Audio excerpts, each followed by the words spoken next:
Logic and টেকনিকে আপনাদের সকলকে স্বাগতম। এটা আমার প্রথম ভিডিও। আমি ইন্টারের এবং বিভিন্ন সাবজেক্টের জটিল বিষয়গুলো খুব সহজে লজিক্যালি এবং টেকনিক্যালি এক্সপ্লেন করে বুঝিয়ে দিব। আপনারা চ্যানেলটি সাবস্ক্রাইব করে পাশেই থাকবেন। তো যাই হোক, আজকে আমার প্রথম ভিডিওতে আমি আপনাদেরকে ভাইরাসের প্রকারভেদ মনে রাখার সবচেয়ে সহজ টেকনিক শেখাই দিব। ভাইরাসের প্রকারভেদ এটা জীববিজ্ঞান প্রথম পত্রের অণুজীব অধ্যায়ের একটা টপিক। এই টপিকটা খুবই ইম্পর্ট্যান্ট মেডিকেল এবং কলেজের বিভিন্ন পরীক্ষা এর জন্য খুবই গুরুত্বপূর্ণ। মেডিকেলে প্রত্যেক বছরই এখান থেকে প্রশ্ন আসেই। সো এটা মনে রাখা খুবই ইম্পর্ট্যান্ট এবং এটা মনে রেখে সঠিক উত্তর দেওয়া পরীক্ষাতে খুবই ইম্পর্ট্যান্ট। এই জন্য এটা অনেকেই সরাসরি মুখস্থ করতে পারে না, তাই এটা কিছু টেকনিক বা কিছু ছন্দ দিয়ে মনে রাখতে হবে। দেখো, তাহলে শুরু করা যাক। ভাইরাসের প্রকারভেদ আকৃতি অনুযায়ী। প্রথমে হচ্ছে ভাইরাসের আকৃতি অনুযায়ী। আকৃতি অনুযায়ী মোটমাট এখানে 6 ভাগে ভাগ করা হয়েছে। এটা হচ্ছে আবুল হাসান স্যারের বইয়ের থেকে নেওয়া। তো আকৃতি অনুযায়ী প্রথমত দণ্ডাকার। এটা আমরা মনে রাখতে পারি এটিএম দণ্ডের ন্যায়। এটা দিয়ে দেখো, এটিএম মেশিন আমরা প্রত্যেকে দেখেছি অবশ্যই, ব্যবহার করে অনেকেই। সো এটিএম মেশিন কিন্তু দেখতে দণ্ডে একটা দণ্ডের মতো, না গোলাকার না বর্গ আকার। এটিএম মেশিন দণ্ডের মতো। সো এটিএম যেটা মনে রাখবো যে এটিএম দণ্ডের ন্যায়। এখানে এতে আলফা মোজাইক ভাইরাস, টিতে টোবাকো মোজাইক ভাইরাস, টিএমভি যেটা আছে তামাক গাছের ভাইরাস, তামাকের পাতায় হয়। এবার এমতে মাম্পস ভাইরাস। এটিএম দিয়ে খুব সহজেই দণ্ডাকার ভাইরাস মনে রাখা যাবে। এবার দেখো 2 নম্বরে গোলাকার ভাইরাস। গোলাকার মনে রাখবো, গোলাকার টিভিতে পোলিও, এইচআইভি ও ডেঙ্গুর প্রসার। এটা দিয়ে খুব সহজে মনে রাখা যায়। দেখো, গোলাকার মানে গোলাকার ভাইরাস, অর্থাৎ গোলাকার দিয়ে গোলাকার ভাইরাসকে বোঝাইছি। টিভিতে বলতে টিআইভি ভাইরাস। পোলিও ভাইরাস সবাই জানি। HIV virus. Dengue virus. ব্যাস, টিভিতে পোলিও, এইচআইভি ও ডেঙ্গুর প্রসার। টিআইভি, পোলিও, এইচআইভি, ডেঙ্গু, গোলাকার ভাইরাস। ব্যাস, খুব সহজেই মনে রাখা যাবে। এবার দেখো ঘন ক্ষেত্রাকার বা বহুভুজাকার। এটা মনে রাখবো হ্যাপি, ঘন ভ্যাকসিন নেই। হ্যাপি কারণ নাম হইতে পারে, ঘন ভ্যাকসিন নেই। এখানে হ্যাপিতে বোঝাইছে হার্পিস ভাইরাস। ঘন দিয়ে ঘন ক্ষেত্রাকার ভাইরাস। দেখো, ঘন মানে বারবার, আর বহুবার প্রায় সেম বা কাছাকাছি। সো হ্যাপি, ঘন ভ্যাকসিন নেই। এটা দিয়ে হ্যাপি বলতে হার্পিস ভাইরাস এবং ভ্যাকসিন দিয়ে ভ্যাকসিনে ভাইরাস। খুব সহজেই মনে রাখা যাবে। এবার আসো ব্যাঙাসিয়াকার। ব্যাঙাসিয়াকার ভাইরাস এটা কিন্তু খুব সহজ। দেখো, টি এটা মাথায় রাখো। এটা কিন্তু অনেকটা ব্যাঙের মতো দেখতে। কেমনে দেখো, তোমাদের একটু দেখাই। এই যে এখানে দেখো, এই যে টি এটা কিন্তু ব্যাঙাসি, অর্থাৎ ব্যাঙের বাচ্চার মতো। তোমরা হয়তো অনেকেই ব্যাঙের বাচ্চা দেখেছো, অনেকেই দেখোনি।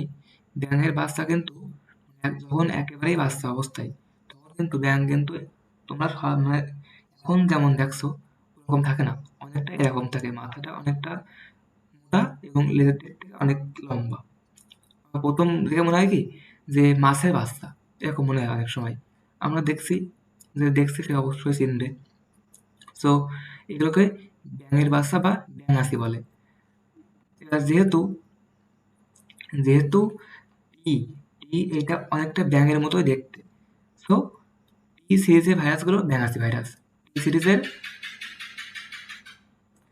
সিরিজের টি T4 T6 এগুলো ব্যাঙ্গাসি আকার ভাইরাস। এটা খুব সহজে মনে রাখা যায়। ব্যাঙ্গাসি আকার ভাইরাস T2 T4 T6, এটা ব্যাঙের মতো দেখতে টি, এখান থেকে মনে রাখা যায়। ব্যাস। এবার সিলিন্ড্রিকাল বা সূত্রাকার। সিলিন্ড্রিকাল অর্থাৎ লম্বা এবং সূত্রাকার অর্থাৎ চিকন যেগুলো। সিলিন্ড্রিকাল মানে সিলিন্ডার তো অনেকে ভাষায় আছে, সিলিন্ডার ছিল। সিলিন্ড্রিকাল বা সূত্রাকার। মনে রাখবো ইমনের মাথায় সিলিন্ডার। ইমন দিয়ে বোঝাচ্ছি ইবোলা ভাইরাস। ইমন দিয়ে কি ইবোলা ভাইরাস, ইবোলা ভাইরাস।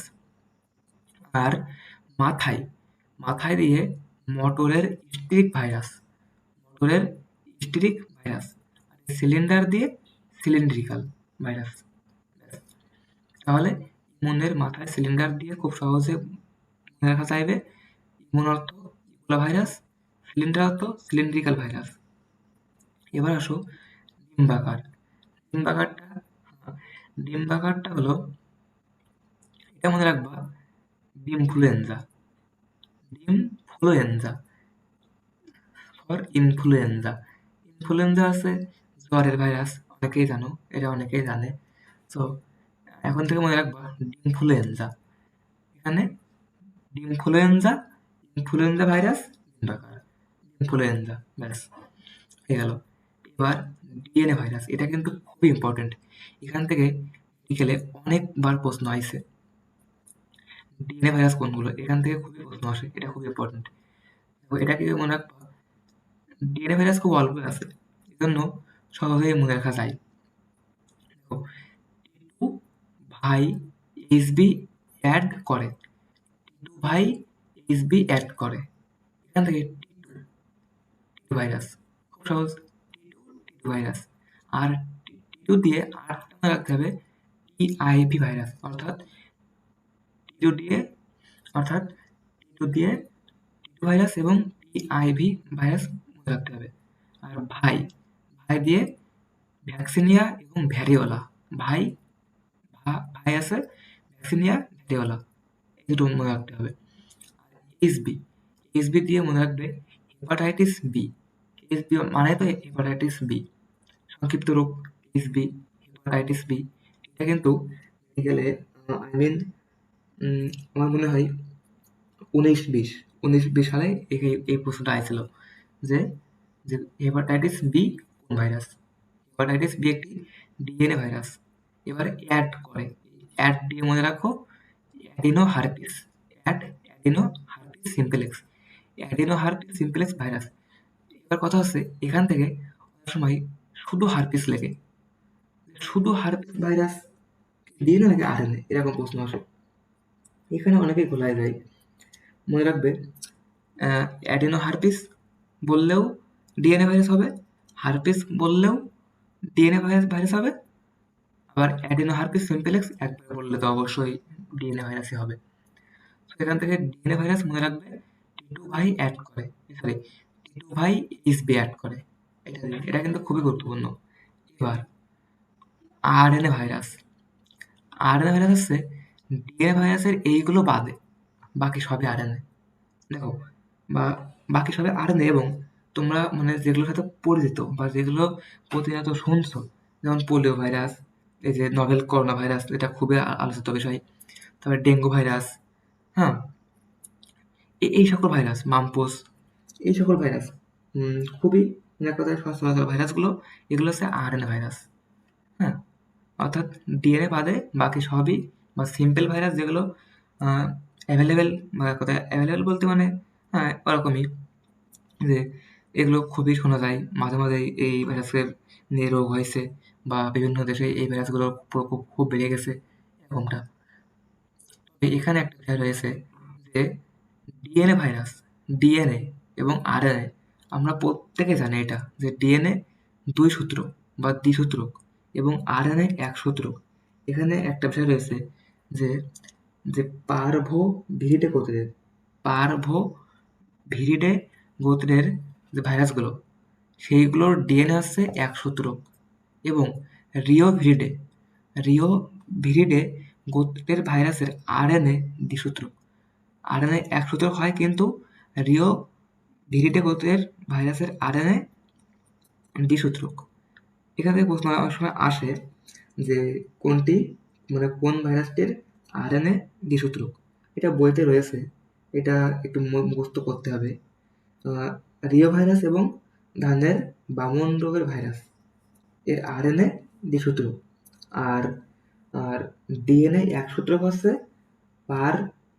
পারভোভিরিডে গোত্রের X174 এবং M13 কলিফাস।